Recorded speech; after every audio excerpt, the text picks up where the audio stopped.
I will start our press conference with the student athletes from Duke.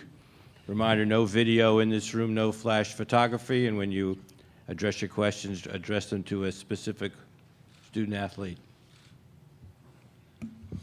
David Cloninger with the State. If both of you guys could take it, what do you know about Sendarius Thornwell for South Carolina? Have you been able to watch him throughout the season or from last night's film? Grayson, why don't you start? Excuse me. Well, he's really good. He's an old player. He's very tough, and he does a bunch of different things for their team. And he scores the ball, rebounds, blocks shots, gets steals, and so he's going to be a very tough matchup for us. I think he's really a big key for their team, and with how much he provides for them. Right. Good. I think Grayson touched on that perfectly. He's a talented basketball player. They're a talented basketball team. So we're just looking for a good matchup tomorrow, and I know that he's going to bring it, and the rest of their squad is going to bring it as well. Zach Braziller, New York Post. For both players, initially this region was supposed to be in Greensboro, North Carolina, but because of the HB2 law, it's here, and it's a 90-minute drive from their campus. Last night, it felt like a home game for them. What are your thoughts on basically having to play a road game as a number 2 seed in the second round? Grayson. It's another game for us, and we like tough environments. We've played in tough environments all year, really, and I did hear their crowd at the end of our game. When they were coming onto the court, they got a big standing ovation from their crowd, and they're going to be well supported. We know we're going to have Duke fans in the crowd too, but it's really just another tough game for us. We've been in these tough situations throughout the year. Everywhere we play is a brutal environment, and I think we'll be ready. And we've been preparing the whole season for tomorrow night and for the weeks to come. Pete. Pete Iacobelli, Associated Press. Frank, how do you? Obviously you hear the boos Grayson gets every time he touches the ball from a lot of places. How do you think he handles it, and do you think you could handle it if it were happening to you? That seems like a lot to put on somebody's shoulders. It is, and G's a tough kid, and I think with the support from his teammates and from the coaching staff, he's been able to fight through all that stuff. He's not worried about it. We're worried about what goes on in our locker room. No one knows what we go through day in and day out.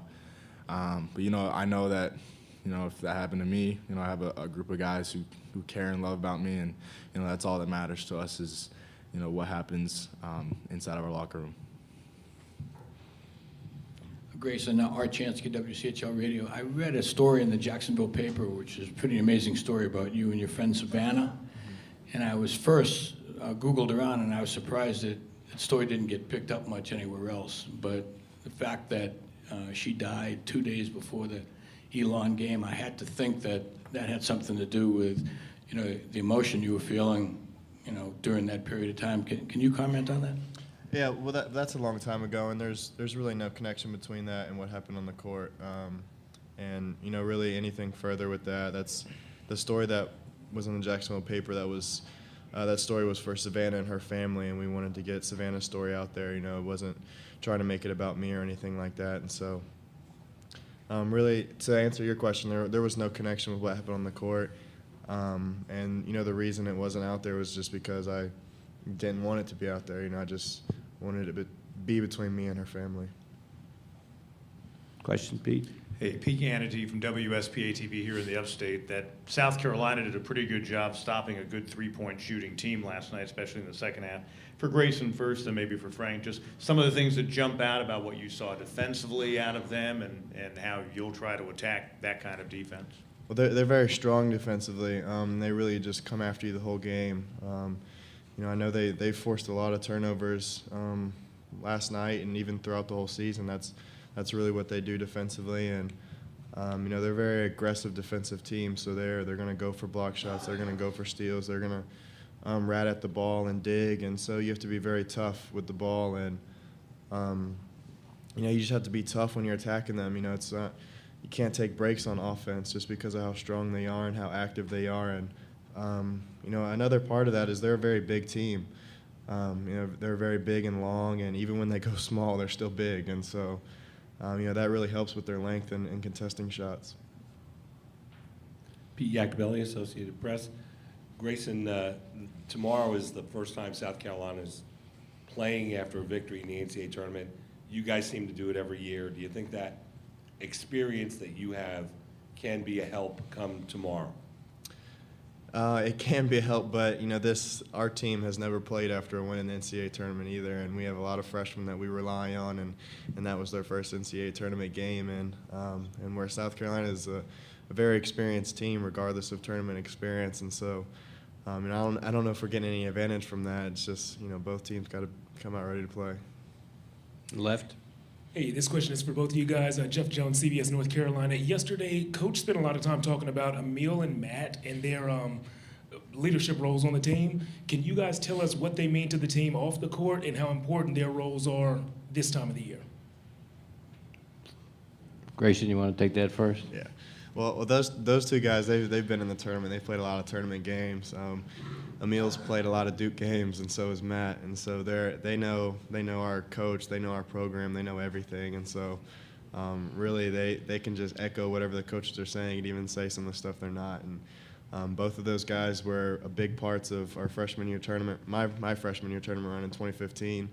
And so they've been here. They've been in the tournament, and they have the experience of – Emil especially has an experience of really leading a team, and so really we're just all ears, just listening to them and following their example both on and off the court and how we're conducting ourselves at the hotel. Yeah, and I think on court they're both tremendous leaders, but as you were talking about off the court, being a freshman, they've been able to get me through maybe some hard times and rough patches my freshman year. So to have those two guys as our captains and our team leaders has been huge. They really have been there for quite a while now, and they know what goes on. They know how to get through kind of hard times and situations they were in when they were my age. So, I couldn't ask for better captains on our team. Zach Brazil, New York Post. Grayson, you said you guys have been in tougher environments all year, so tomorrow night's not going to faze you. Is it different, though, an NCAA tournament, a win-or-go-home game, to be a road team, do you think? Well, just thinking about recently for us, and we're playing in the ACC tournament where, we're playing a game, and not only are the opposing fans there, but Carolina's fans are also there waiting to boo us too. So, we've played in games that are supposed to be neutral when it feels like an away game, so it's not much difference. And with it being a tournament game, there's always going to be a lot of pressure on the game for both teams, and so both teams just got to play and win. Isn't that going to be kind of similar tomorrow because you got Carolina here? Exactly, yeah. It's always going to be like that for us. Al? Al Featherston, Access Sports. I wanted to ask both guys, because you're shooters, about the mentality of bouncing back from a bad game or a bad streak. Luke yesterday had his worst shooting game of the season. You've had good games, great games, bad games. Can you just talk about bouncing back and what you have to think about, both of you, because you're both shooters? Luke he's human. He's a human being. You're not going to be perfect all the time. But, he's been terrific throughout the season. And, he continues to shoot the ball well every single game, no matter, how many shots he makes. But, you just want to have a mindset to stay aggressive. I know that all of our perimeter players are knockdown shooters. And, as you just keep shooting and seeing the ball go in, it gets easier as, the game goes along. I tell guys I like math, so I just tell them look at it like math. If you miss 4 and you're a 50% shooter, next 4 got to go in. It'll even out eventually, so just keep shooting it. Mitchell Gladstone, New Chronicle. Frank, just in terms of South Carolina, obviously they're a strong defensive team, but they took it to Marquette late in the game with that 16-0 run. They're definitely a physical team on both ends of the floor, and you have seemed to sort of handle that better toward the end of the season. How are you going to handle their physicality on both ends, not just defensively, but also their ability to take it to you guys offensively? I'm gonna still, look to stay aggressive, but at the same time, not try to let them speed me up. Just play my game, let the offense flow into, whatever we're running. But, like G said, they're an experienced team. That's what they do. They pressure the ball. They force turnovers. So, I think I just got to find the open guy and stay poised and, just run our offense. Anything else for the student athletes? Thanks, guys. Thank you.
on time, actually. Okay, good.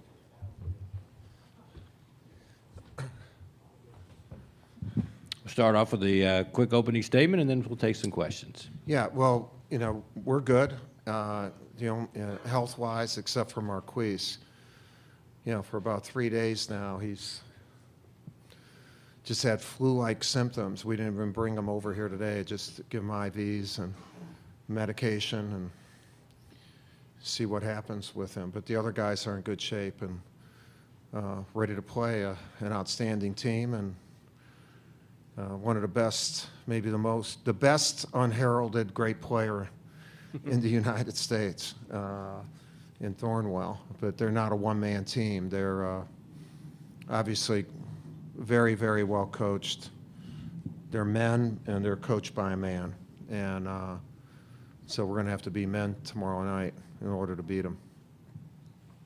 David Cloninger with the State. Mike, you mentioned Sindarius Thornwell. Does he remind you of anybody that you might have coached throughout your career?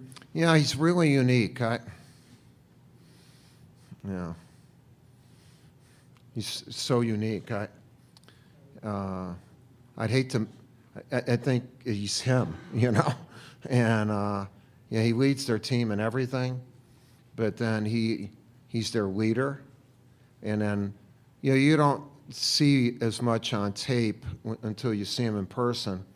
But last night I saw a couple times where Wojo was giving a signal to his team what to run, and then you would see him tell his teammates this is what they're going to run, and then put them come on, that's not alive and well in our sport.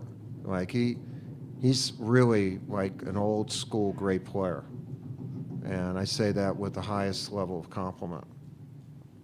Avash Tyher, Carolina Blitz. Coach, I read today that 37 years ago you were hired at Duke.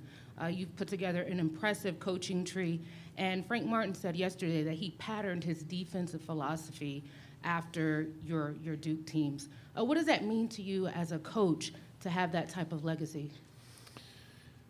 Well, I'm honored that he would say that. I didn't know he said that, and I think if you're in the business as long as I've been in, that means you've probably had pretty good success, and so someone's going to pattern a little bit about what you do about any of those guys. Like I'm sure Roy, Jim Boeheim, Patino, these guys, they've stood the test of time, and he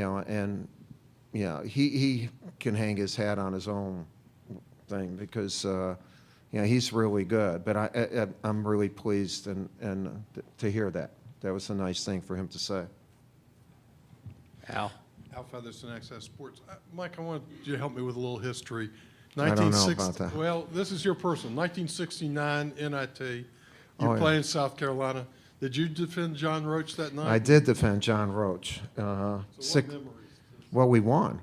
He had 6 points, and I'd like to say it was because of me, but it was because they've played a double high offense. They put their two big guys out at the elbows, and they screened for him. And one of my teammates, Mike Gouvet, was so good at it, he just yelled stuff at him. And I think John never went to that side, so I knew he was only going to the side that Dick Simmons was on. And there was no shot clock or anything. If there was a stat for time of possession for an NCAA player, I probably would have won it that year because I was not allowed to shoot, and I just went from side to side trying to get the ball to our two shooters, and we won, I think, 57-45. I think that was it, but that was a good win. David. Mike, sticking with the historical angle, what do you remember about Bill Foster when you replaced him? Well, Bill was, I think, one of the innovators about promotion. He was not only an outstanding coach, he's really an outstanding guy. And but he promoted the game well. He did things earlier than people did them. Like, it'd be unbelievable if he was a coach in this era, to see what he would do with social media.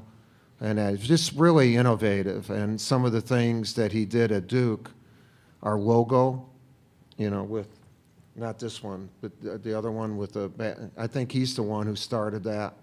And he just, you know, good man, loved by his, the kids who he had the honor to coach. All right.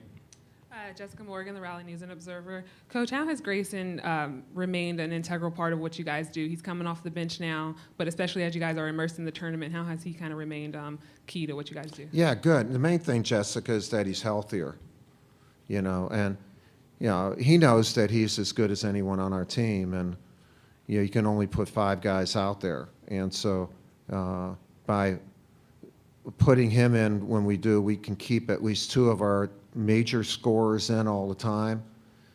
He, Luke, and Jason, those are our 3 best scorers. And it actually, I think, helps us keep a better offensive continuity. And but he'll play as many minutes as anybody, you know, in a game, and in end-of-game situations. End of half, like the end of half yesterday was big, you know, for him to hit that 3 and then Jason get the block. You know, we had like a 5-point differential there. But Grayson's playing real well. Hey, Coach. Pete Anity from WSPA TV here in the Upstate. As someone who appreciates good defense, what were some of your observations last night watching South Carolina, in addition to Thornwell and some of the things they do that makes them so good? Well, they'll be as good a defensive team as we have played against. First of all, they're together. You know, every position is pressured. You have to work hard to get open, and then they rebound well.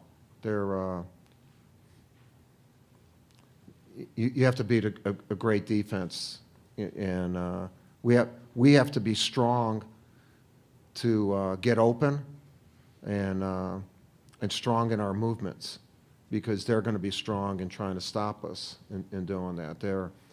You know, when you say a team plays physical, it doesn't mean that a team is fouling.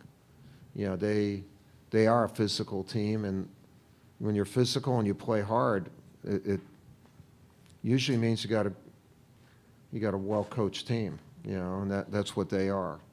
I really think they're an extension of their coach. You know, he's a really good guy. He's a tough competitor, and his kids believe in him. And he's built something really good here. All right. Zach Brazil in Europe Post. Coach, the other day you talked about the HB2 bill, but now because of it, you have a pseudo road game in the second round as a 2 seed. What are your thoughts on the kind of atmosphere you guys are going to run into tomorrow night? Yeah, you know, we're okay. We're fine. You know, we always play in front of a packed arena, and when we're on the road, we're always in an arena where people want to beat us, and we'd rather have an upbeat crowd. I don't think it'll hurt us. It probably helps them, because it's nice to hear people cheering for you. But it won't be intimidating to us, and that's just the way it is. I have no complaints. Let's just play. You know, we're okay. If we lose, it won't be because they had more people here than we did. It'll be because they played better defense than we played offense. Yeah. All right. Mike Seal, Yeah. Brown, ESPN.com. I'm kind of fishing here, but we haven't really seen a lot of the quote-unquote madness this year, the buzzer beaters, the crazy upsets. Is there anything, what would you attribute that to? Yeah, I haven't really watched the whole tournament. There have been a number of close games, just because, you know, you haven't seen one team hit one more shot than another doesn't mean the tournament's bad. You know, I mean, you know, yeah. Beauty is in the eyes of the beholder. Somebody said that one time before. I think, you know, when you see the teams that are so-called favored to win means that they're playing well. So I don't see how that is a dull tournament. Yeah. John Dobianco with the Big Spurs. Coach, P.J. Dozier has a lot of length and Yeah. athleticism. Is there a player that you guys have played against that maybe compares to him, and what does he do that's so special? Well, he's really good. He's got a great wingspan. He's a basketball player who doesn't have a position. He can be used anywhere. They use him a lot at the point, but I wouldn't call him a point. He's just, and he can defend a lot of people. I don't like, for me to kind of compare players, and you guys do that. You should, it's, you do probably be better. I know you guys make predictions better than me. So those two things, comparisons and predictions, are in your court. All right. In the back. Mike Archansky, WCHL Radio. I want to follow up a question that I asked Grayson. I have a very good Duke friend. You may not believe that, but I have a very good Duke friend named Doran Pinnell, who sent me in a pretty amazing article from the Jacksonville paper about Grayson and his friend Savannah. Yeah. And it kind of traces their relationship and the fact that she died a couple of days before the Elon game. And at that time, you said, coaches trying to keep everything in the family, and you said you guys don't know half of what's really going on. So actually, more than that. Huh? More than half. Yeah, more, 90%. Right. All right. So, I don't want you to comment on this particular case, but that is an example of something that the public might not have known at a time when. Yeah, well, I think, Art, you hit on a good point for all these kids in that, again, we live in this quick judgment, shallow analysis world, really, because of Twitter and all this stuff to get something out, and we don't have to document anything. We don't have to investigate. We can hear something, and we put it out, and then we're not held accountable for whether it was true or not. And it can take on a life of its own, and that's for any player. And, we're dealing with college kids who are growing up, and they're not professionals, and as educators, we're supposed to preserve and educate the kids that we have the honor to coach, and not to appease a quick judgment, shallow analysis type of judgment on things. And so that's all, and we're going to continue to do that, and we'll bear the praise or the criticism of what happens in that regard. Grayson said that the story didn't get circulated very much because he didn't want it circulated. It was story written. Yeah, but that shows shallow analysis. In other words, if somebody wanted to look deeper, where it wouldn't ruin their story. A lot of people don't want their story ruined. They want to create a story. And by more in-depth analysis, a lot of times the story would go away, and then you wouldn't have a chance to tweet it or have surveys or judgments or all these things that people have right now. And again, so be it. But we can't live in that world. In the world, I can't live in that world. It seemed that would have been a good story for the public to know to balance it, but he said they wrote it just for Savannah's family, and that's all he wanted. God bless them for doing that. And there are a lot of things that all these kids do on all teams that go unnoticed, that coaches do and whatever.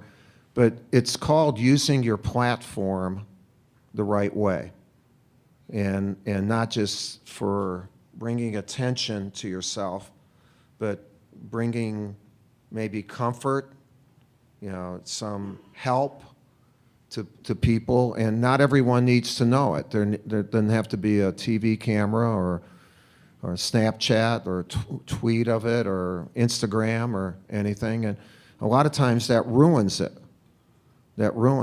And so again, we're not the only. Look, there are a lot of these kids who do things like that, and he did that, and he's done more. But we're not going to say, well, now it's okay that he tripped. And we're not, like, he did that. That was wrong. But there's a lot more into it than that. Coach, thank you very much. All right. Thank you. I'm going to go check Twitter.